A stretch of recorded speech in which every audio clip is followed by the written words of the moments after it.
One day I was in the movie theater, and after I finished watching this good movie, I'm trying to remember what. Oh, right, The Fablemans.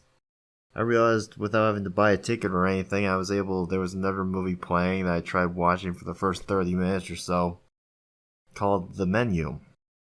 Now, I knew I would probably hate The Menu because it had to do with Judd Apatow and those idiots, and I always hate them.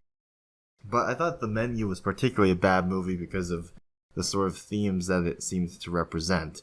I mean, I gave up on it after like 30 minutes of, basically realizing I wasn't enjoying it and that the humor was never good or anything.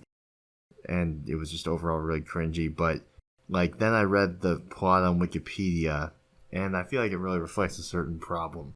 The idea is basically this thing where, there's this psychopath chef and he happens to know all these bad things that everybody he invited there did, and he's to sort of, I guess, get revenge on them or rid bad people of the world. He turns out to kill all of them and kill himself and risk his own life for it.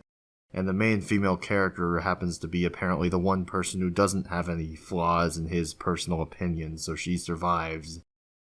I really feel like this movie just suggests an idea that the internet seems to have supported a lot lately.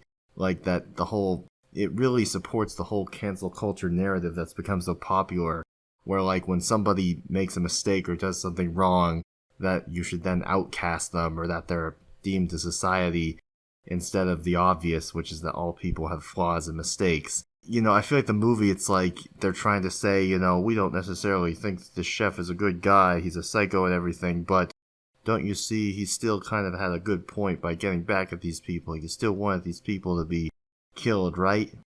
And it's like, no, it's not. And just like any Judd Apatow leftist dick-sucking movie, it just sucks the leftist dick-suck, mentality of thinking you need to attack these people just for having, because they might have problems, just like Kiwi Farms or something. And I feel like it's mainly that mentality of, judging people and getting revenge on them and this delusional idea that you can judge whether you're supporting society or not, or supporting this delusional idea that girls like that main character cringe bitch exist, which, by the way, she was really bitchy anyway, and she was not funny, and the jokes were never funny and all that. And just the idea of it, we're gonna see a chef and it turns out that it's not just a chef thing, it's a dramatic horror thing. It's just a really unoriginal idea, and the movie is just really terrible. Anyways, that is the truth. That is the true horror.